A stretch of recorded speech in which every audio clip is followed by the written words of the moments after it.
नमस्ते।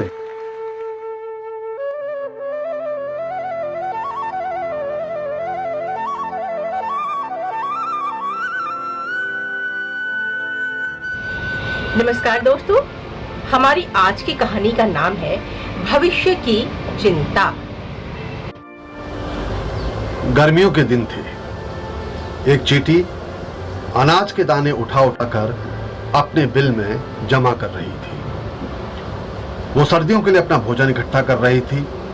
पास में ही एक टिड्डा एक छोटे से पौधे पर बैठा हुआ मस्ती में गा रहा था। ला ला ला ला ला ला ला ला, मैं एक टिड्डा जीता हूँ मस्ती में, जीता हूँ मस्ती में। मैं एक टिड्डा, अचानक टिड्डे की नजर चींटी पर पड़ी तो वो उससे बोला, ए चींटी, तुम इतनी गर्मी में इतनी मेहनत क्यों कर रही हो? आओ मेरे साथ मस्ती करो। ला ला ला ला ला ला ला ला ला ला ला ला ला। चींटी बोली, धन्यवाद टिड्डे भाई, मैं जरा सा भी समय बर्बाद नहीं कर सकती। मैं सर्दियों के लिए भोजन इकट्ठा कर रही हूँ। मैं अगर आज ये काम छोड़ दूंगी तो सर्दियों में मैं भूखी मर जाऊंगी।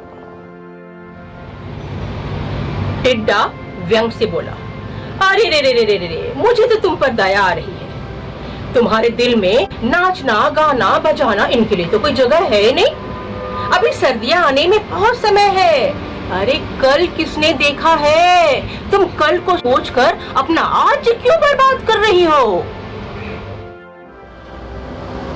चींटी ने टिड्डे की बात पर कोई ध्यान नहीं दिया और वो अपना काम करती रही। चींटी ने कठिन मेहनत से सर्दियों के लिए काफी सारा भोजन इकट्ठा कर लिया था, जबकि टिड्डा यूं ही मौज मस्ती करता रहा।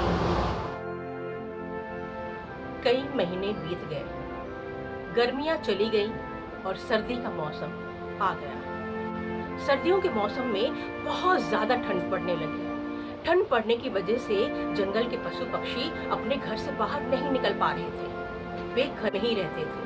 घर में जो खाना होता था उसे ही खा लेते थे। उन्हीं में से एक था टिड्डा। उसे भी बहुत ठंड लग रही थी और ठंड के मारे वो घर से नहीं निकल पा रहा था और उसके पास तो खाना भी नहीं था। कुछ दिन तो वो भूख बर्दाश्त करता रहा, लेकिन जब उसे भूख बर्दाश्त नहीं हुई तो वो अपनी भूख मिटाने के लिए उपाय सोचने लगा। तभी उसे चींटी याद आई, वही चींटी जो सर्दियों के लिए खाना इकट्ठा कर रही थी। टिड्डे ने सोचा कि चींटी जरूर उसकी मदद करेगी। इस उम्मीद के साथ टिड्डा चींटी के घर गया। चींटी के घर पहुंचकर टिड्डे ने दरवाजा खटखटाया। चींटी ने दरवाजा खोला और इतने ठंड में टिड्डे को आया देख वो हैरान रह गई। चींटी बोली, नमस्कार टिड्डे भाई, कहिए कैसे आना हुआ?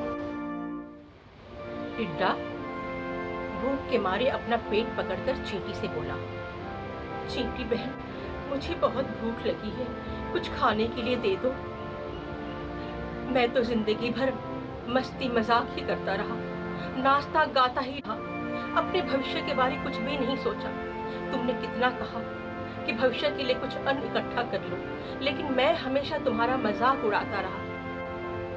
मुझे माफ कर दो बहन, मुझे कुछ खाना दे दो, मुझे बहुत भूख लगी है। इस पर चींटी बोली, ऐसा है टिड्डे भाई, अब सर्दियां भी नाश्ते में बिताओ। गर्मियों में मुझे अनाज ढोता हुआ देखकर तुम्हें अक्ल नहीं आई? अभी तो तुमने मेरा मजाक उड़ाया। हम चींटियां ना किसी से कुछ लेती हैं और ना किसी को कुछ देती हैं, समझे? अब जाओ यहां से।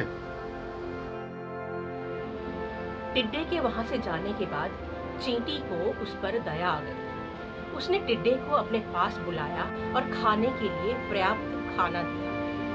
टिड्डे ने चींटी का शुक्रिया अदा किया और चींटी से वादा किया कि भविष्य में चींटी से प्रेरणा लेते हुए वो बहुत मेहनत करेगा। इस कहानी से हमें ये सीखने के लिए मिलता है कि कर्मशील लोगों को देखकर हमें उनका मजाक नहीं उड़ाना चाहिए, बल्कि उनका उत्साह बढ़ाते हुए उनसे प्रेरणा लेनी चाहिए।